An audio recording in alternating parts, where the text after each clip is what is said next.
I always thought betrayal was something you could feel coming. A shift in the air, a whisper of doubt, a cold distance settling between two people. But I was wrong. When I found out my wife had been cheating, it wasn't just one mistake, not some drunken slip-up or moment of weakness. It was worse, so much worse. 10 men, not one, not two, 10. The realization hit like a sledgehammer to the chest. The woman I had built a life with, the one I had trusted with every piece of me, had been living a double life behind my back, and the worst part, she didn't even seem to regret it. I could have screamed, I could have cried, I could have packed my bags and walked away. But no, I wasn't going to be another man she walked over, another fool left in her wake while she moved on, unscathed. If she wanted to destroy everything we had, fine, but I would ruin her in return. She thought she could get away with it. She thought I would never find out. She had no idea what was coming. It started with a text, a simple buzz of her phone late at night.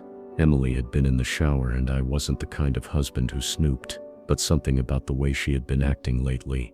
The late nights, the sudden secrecy, the way she kept her phone glued to her hand, made my stomach churn. I glanced at the screen. A single message preview popped up. Last night was amazing. Can't wait to see you again. My heart stopped. My first thought, there has to be a mistake. Maybe it was spam. Maybe it was from a friend. Maybe I'm just being paranoid. But then, as if the universe wanted to slap me awake, another message appeared. I still can't believe we got away with it right under his nose. My grip tightened around the phone. A slow sinking dread crept into my chest. She wasn't just cheating, she was laughing about it, and I had no idea how deep the betrayal went. Yet, I put her phone down just as I heard the shower turn off. My pulse pounded in my ears. I had two choices: confront her now and risk getting half-truths and lies, or play it smart. I chose the second. That night, I started watching her more closely. The way she smiled at her phone when she thought I wasn't looking. The sudden random girls' nights that popped up every weekend. The way she'd turn away when taking calls, lowering her voice just enough to make sure I couldn't hear. So I did what any man in my position would do. I went through our phone records, and what I found made my blood run cold. Hundreds of texts, late-night calls, multiple numbers, not just one. I thought I was looking at proof of one affair. Instead, I was staring at evidence of 10 different men. My hands shook, my stomach churned. I wanted to rage, to scream, to grab her phone and demand answers. But no, she thought she was playing me. She had no idea the game had just begun. That night I lay next to her staring at the ceiling. Her breath was slow and steady, completely at peace, while my world had just shattered into pieces. 10 men, not one mistake, not some passing fling. She had been living a life I knew nothing about, right under my roof. I could have confronted her right then, could have shaken her awake, and demanded the truth. But what would that get me? Lies, crocodile tears, gaslighting. No, if I was going to take her down, I needed proof, solid, undeniable evidence that would leave her with no way out. So I started planning. Step 1, access her phone. I needed more than just a few texts. I needed everything: locations, photos, conversations. Step 2, track her movements. She thought she was sneaky, thought I wouldn't notice when she left the house an hour early for yoga, or came home late from work meetings. That was about to change. Step 3, find out who these men were. I wasn't just exposing her. I was making sure every single one of them felt the consequences too. She thought she had the upper hand. She was about to learn just how wrong she was. The next morning, I acted like nothing had changed, kissed her on the cheek, made coffee, let her believe she still had me wrapped around her finger. But behind my calm exterior, I was already setting my plan in motion. I started with her phone. Emily had always been careful, keeping it locked with a passcode, but I'd watched her enough times to know the pattern. It took me less than a minute to get in while she was in the shower, and what I found: photos, messages, call logs that made my skin crawl, names I didn't recognize, faces of men I'd never met, except one, her boss. My stomach churned. The texts were explicit. No room for misinterpretation. Promises, secret rendezvous, even talks about me. how clueless I was, how easy it was to keep me in the dark. I clenched my fists so hard my nails dug into my palms, but I didn't react, not yet. I took screenshots, forwarded everything to myself, and placed the phone exactly where I found it. She had no idea her little empire of lies had just started to crumble, and I wasn't even close to finished. With the screenshots safely stored, I moved on to phase 2, tracking her movements. That night, while Emily slept, I installed a GPS tracker on her car, a small undetectable device that would tell me exactly where she went when she wasn't working late. And the next day it paid off. At exactly 7:15 p.m. she texted me, "Long day at the office, don't wait up." I stared at the screen, my jaw tightening, but my tracker told a different story. She wasn't at work, she was across town at a cheap motel. The anger boiled inside me, but I swallowed it down. This wasn't the time to explode. This was the time to watch her dig her own grave. I drove there, parking a block away, my hands gripping the wheel so hard I thought it might snap. And then I saw her, Emily, laughing, hanging onto some guy's arm like a lovesick teenager. Not her boss this time, another man, my wife. The woman I'd built my life around was parading her affairs in public like I was nothing. I took out my phone and started recording. She had no idea that every step she took was leading her closer to the fall. I sat in my car, phone in hand, recording every second. Emily clung to him, laughing like she hadn't just kissed me goodbye hours ago. It made me sick, but it also made me smarter. I followed them from a distance, watching as they walked into the motel together. I didn't need to go inside. I already had all the proof I needed, but I wanted more. I wanted to know everything, so I waited. An hour passed, then 2. My mind raced through every scenario. How long had this been going on? Did she even feel guilty, or was I just a joke to her? At 10:45 p.m. my phone buzzed.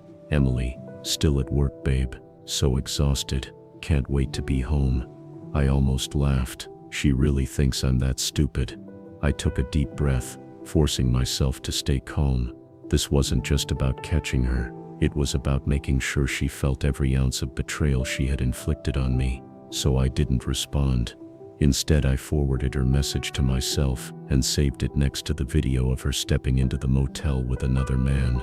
Piece by piece, her perfect little lie was falling apart, and she had no idea.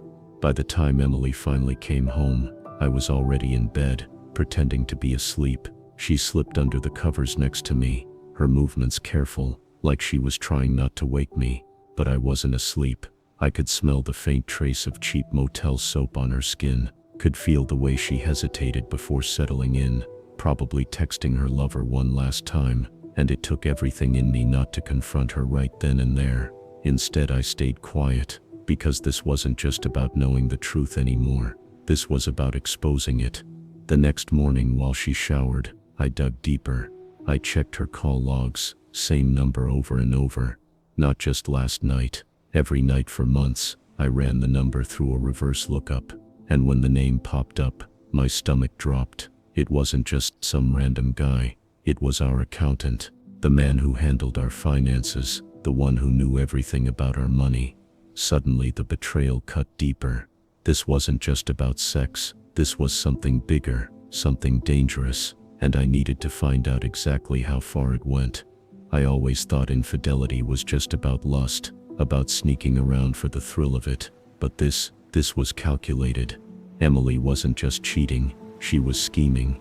I logged into our shared bank account, my hands steady despite the rage simmering inside me. At first glance, everything looked normal, but then I noticed the small transfers, $500 here, $1,000 there, every few weeks, just enough to go unnoticed. The recipient, a private account under a name I didn't recognize. Was she funneling money to him? I dug further, searching for anything that would tell me how deep this went. And then I saw it, a withdrawal of $10,000 just 2 weeks ago. My stomach twisted. I had worked for every dollar in that account, saved for our future, for a life I thought we were building together. And she had been draining it behind my back. Suddenly, last night's motel visit seemed like the least of my problems. Emily wasn't just betraying me emotionally, she was stealing from me. And now, it wasn't just about exposing her, it was about making her pay. Knowing was one thing, proving it, that was another. Emily thought she was smart, covering her tracks with small withdrawals, fake work excuses, and a carefully curated web of lies, but she underestimated me. I needed solid proof not just of the affair, but of the money she was siphoning away, something undeniable, something that would destroy her when the time was right. So I set a trap. That morning over breakfast, I acted completely normal. I kissed her cheek, asked about her day, even joked about planning a weekend getaway. She smiled, played her role perfectly, never suspecting that I had already tracked every single dollar she had stolen. Later that day, I called our bank and flagged our accounts for fraud monitoring. Any attempt to move more money would now trigger an alert directly to me. Then I placed a tiny recording device in her car, just in case she got too comfortable talking to her lover while driving. By the time she left for work, I already knew exactly where she was going, and this time, I'd be one step ahead. Emily left at 6:30 p.m., same as always. Same fake excuse, same routine, but this time I wasn't staying home. I followed her, keeping a safe distance, heart pounding in my chest. She drove across town straight to the same motel as before. Only this time I wasn't just here to watch. I parked down the street and checked my phone. The recording device in her car was working perfectly. Emily, hey babe. Yeah, he doesn't suspect a thing. Other man, good. We need more time. Did you get the money? Emily, not yet. He's been watching the accounts. I'll figure something out. I clenched my jaw. She wasn't just stealing from me. They were planning something bigger. I needed more than just texts and videos. I needed them caught in the act. So I called an old friend, a private investigator, someone who knew exactly how to make sure they wouldn't be able to lie their way out of this. By the time Emily walked into the motel room, she was already playing right into my hands, and she had no idea. I sat in my car gripping the steering wheel, watching the motel entrance. Emily had no idea that her world was about to come crashing down. Within minutes, my private investigator, Mark, pulled up next to me. A former cop, he had seen it all: cheaters, scammers, liars. He didn't ask questions, just got to work. He set up a small camera facing their motel door, adjusted the angle and gave me a nod. You sure you want to see this? He asked, pulling out a long-range microphone. I had never been more sure of anything in my life. Through my phone I could already hear their conversation from the bug in Emily's car. Now I'd get footage to go with it. Inside the room, Emily was laughing, giggling even. The sound made my stomach turn. Emily, you should have seen his face this morning. He's completely clueless. Other man, good.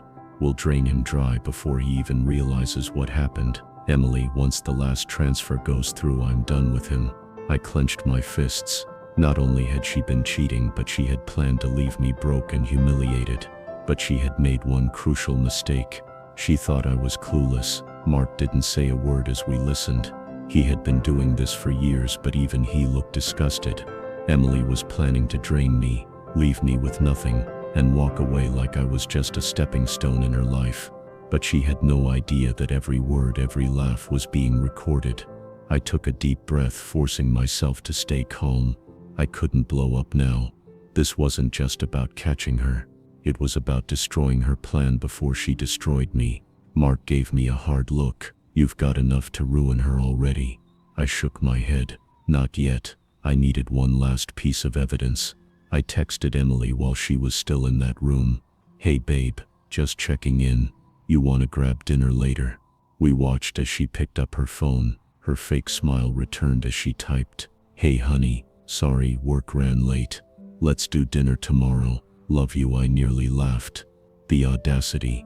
I looked at Mark. Can you get inside the room? He smirked. Already on it. It was time to turn the tables. Mark was a professional.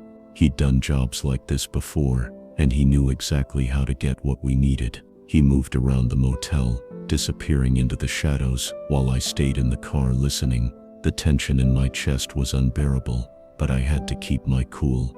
Inside the room, Emily and her lover were getting comfortable. Their laughter sent waves of anger through me, but I pushed it down. I needed the final nail in her coffin. A few minutes later, Mark's voice came through my earpiece. Got a second camera inside. Audio's clear. You're about to hear everything. I turned up the volume just as Emily spoke again. Emily, once the money's in my account, I'll block his number. He won't even see it coming. Other man, and you're sure he won't fight back? Emily, please, he's too soft. He still thinks I love him. I gritted my teeth. That was it. That was the proof I needed. Mark slipped out undetected, sending the live feed straight to my phone. Now, I had everything. Video proof of the affair, audio of them plotting against me, evidence of the stolen money Emily thought she had won. But now, it was my turn to play the game. I sat in my car, gripping my phone, watching Emily laugh on the live feed. She thought she had me fooled, but the game had just begun. Mark leaned against the car, arms crossed. So what's next? I exhaled slowly. We let her dig her own grave. Emily and her lover were too comfortable, too confident. They believed I was clueless, that I wouldn't fight back. That was their biggest mistake. I pulled up my banking app. Over the last few months, Emily had been siphoning money into a separate account. She thought I hadn't noticed. I had. With a few taps, I froze all our joint accounts. No more secret transfers, no more stolen money. Next, I made a call. Our lawyer. I barely slept that night. Not from sadness, from anticipation. Emily was still oblivious, still living in her fantasy where she controlled everything, but the walls were closing in. That morning I went about my routine like nothing was wrong, made coffee, kissed her on the cheek, watched as she smiled, completely unaware that I had already shut down all her secret transactions. I wanted to see her face when she tried to access her money and found nothing. At exactly 10 a.m., I got a text from my bank. Unauthorized transfer attempt detected. Your joint account has been locked for security reasons. I smirked. She was trying to move money, but she was too late. Minutes later, Emily called me. Emily, hey babe, weird thing. The bank is saying our account is frozen. Did you change something? I kept my voice steady. Oh? That's strange. Maybe we should go to the bank together and check it out. Silence, a long nervous pause. She was trying to think of an excuse. She was starting to realize something was wrong, but she had no idea just how wrong things were about to get. Hey, I need to discuss something urgent. Marital fraud, financial theft, infidelity. Can we meet tomorrow? Absolutely. Bring all the evidence you have. I smiled. Oh, I have evidence. Plenty of it. By the time Emily realized what was happening, it would be too late. She played me for a fool. Now, she was the one walking into a trap. I could hear the tension in her voice. She was nervous. Emily wasn't used to things not going her way. For years she had controlled the narrative. Now the strings were slipping from her fingers. Emily, maybe there's a glitch. I'll call the bank later. Me, yeah, that's a good idea. I kept my tone casual, pretending not to notice how her breathing had changed. She was already panicking. The moment she hung up, I watched her through the hidden cameras I had placed in our home days ago. She paced back and forth, refreshing her banking app. Then she tried calling the bank. It didn't take long for reality to hit her. She threw her phone onto the couch, running her hands through her hair. No, she muttered under her breath. Her lover had been expecting more money. Now, she had nothing to give him. She grabbed her keys and stormed out of the house. I knew exactly where she was going, and I planned to be there before she even realized it. Emily drove recklessly, her mind clearly spinning. She thought she still had options, but I was 2 steps ahead. I followed at a distance, watching as she pulled into a parking lot behind a cheap diner. She parked next to a rusted old car, her lover's car. I clenched my fists. It was time. She rushed inside, and I waited just long enough before stepping out of my car. I walked in quietly, keeping to the side unnoticed. They were in a corner booth whispering, "Emily, the money's gone." He froze the accounts. Lover, what? I thought you said he was clueless. Emily, I don't know how he found out, but we need a plan. Fast. I let out a slow breath. feeling the anger rise, but I wasn't here for emotions. I was here for the final piece of evidence. Pulling out my phone, I hit record and stepped forward. "Me, don't worry, Emily. I already have a plan." She turned, her face draining of color. "Busted," her lover stammered, trying to act tough. "What the hell are you doing here?" I smirked. "Oh, I'm just making sure Emily gets exactly what she deserves." Emily's face twisted in shock. She looked like a deer caught in headlights. Her lover, he stiffened, trying to act tough. "Pathetic." "Emily, double, what do you mean?" I held up my phone, waving it slightly. "I mean, I just recorded you admitting to financial theft, fraud, infidelity." Her mouth opened, then closed. She looked at her lover, but he had already started inching away. "No honor among cheaters." "Lover, I didn't know about the money thing. Me doesn't matter. You're just another idiot," she used. Emily's hands clenched into fists. "You can't do this to me." I laughed. "I already did." I took a step closer, lowering my voice. "By the way, Emily, our prenup, it has an infidelity clause. You walk away with nothing." Her face crumbled. "You're lying." I slid a folder onto the table. "Legal papers, divorce, evidence, a formal notice that our accounts were locked in my name." She flipped through the pages, her hands trembling. Reality was finally sinking in. She lost. Emily stared at the papers like they might burst into flames. Her hands trembled. "Emily, you planned this." I smirked. "Of course I did." Her lover, sensing disaster, slid out of the booth. "I'm not dealing with this." He grabbed his jacket and rushed for the door. "Emily, wait, you can't just leave me." But he didn't even turn around. Just like that, she was alone. She looked back at me, her eyes wild with desperation. She wasn't crying yet, but I could see it coming. "Emily, please, let's talk. We can fix this." I tilted my head. "Fix what? You cheated, lied, stole." She shook her head violently. "It didn't mean anything. I swear you're the only one." I slammed my hand on the table. "Stop lying." Her breath hitched. Tears welled up, but I had no sympathy left. You made your choice, Emily. Now you get to live with it." She buried her face in her hands, finally breaking down, but I felt nothing. Emily sobbed into her hands, but I didn't move. Her tears meant nothing now. She lifted her head, eyes red and swollen. "Please, we can work this out. I'll do anything." I leaned back, crossing my arms. "Anything." For a second, hope flickered in her eyes. She thought she still had control.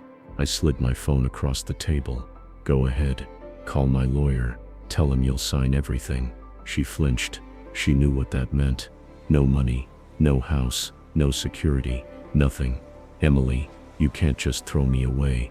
I let out a cold chuckle. "You threw us away first." She looked around like an escape might magically appear, but her lover was gone. Her lies were exposed, and the walls were closing in. For the first time, I saw real fear in her eyes. Not fear of losing me, fear of losing everything. You wanted freedom, Emily. Congratulations. You got it." She opened her mouth, then closed it. She knew there was no way out. Emily sat frozen, gripping the divorce papers like they might disappear if she held on tight enough. But reality had set in. Her voice was barely a whisper. "I have nowhere to go." I shrugged. "Not my problem." She blinked at me like she couldn't believe what I was saying. For years she played games, manipulated, controlled, but now she was powerless. "Emily, you don't mean that. We've been together for so long." I cut her off. "You ended that the moment you let another man into our bed. 10 times over, apparently." Her face twisted in pain. "I never wanted to hurt you." I scoffed. "Then why did you?" Silence. "Because there was no excuse." She looked down, her hands shaking. "What am I supposed to do?" I stood up, slipping my keys into my pocket. "Figure it out." Her breath hitched. "Wait, where are you going?" I didn't bother answering. I had already wasted enough time on her. As I walked out of the diner, I heard the sound of her broken sobs, and for the first time in a long time, I felt free. I stepped outside, inhaling the crisp night air. It felt different, lighter, Behind me through the diner's window I could see Emily still sitting there, shoulders hunched, face buried in her hands, pathetic. For years she had taken me for granted, lied to my face, and now she had nothing. She had spent so much time juggling affairs, chasing cheap thrills. She never thought about what would happen when it all came crashing down. Emily's problem wasn't just losing me, it was losing security, comfort, stability. I pulled out my phone, a text from my lawyer. Everything is in motion. She won't get a cent. I smirked. Perfect. For a moment I wondered if I should feel guilty, but why should I? She destroyed our marriage, not me. She deserved everything coming her way. As I turned the corner I heard the diner door swing open. Her voice, small, desperate.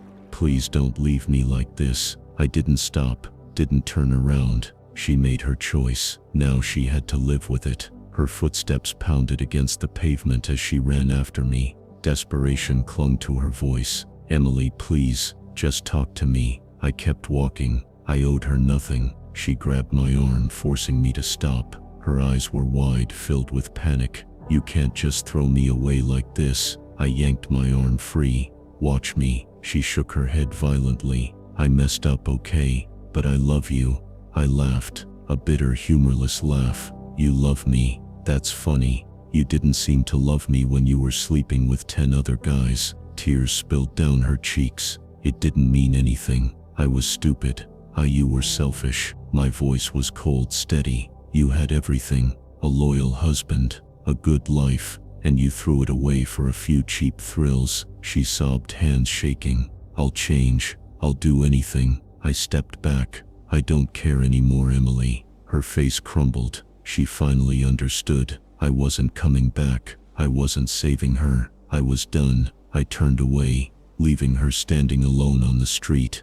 Emily stood there shaking, watching me walk away. Her entire world was crumbling and I didn't care. She had always been so confident, so sure she could manipulate her way out of anything. But now, she had no more cards to play. Her voice cracked. What am I supposed to do? I turned slightly, just enough to meet her desperate gaze. That's not my problem. Her lips trembled. Please don't do this. I sighed. Emily, you already did this. I'm just finishing what you started. She clutched her arms, shivering despite the warm night. I have nothing left. For a split second I almost felt something, sympathy maybe. But then I remembered. All the lies, all the nights she spent in someone else's arms, and just like that any trace of pity disappeared. I shook my head. That's not my fault. She let out a sob, sinking onto a bench, defeated. I didn't look back again. She was just another chapter in my life, one that was finally closing. I kept walking, each step feeling lighter than the last.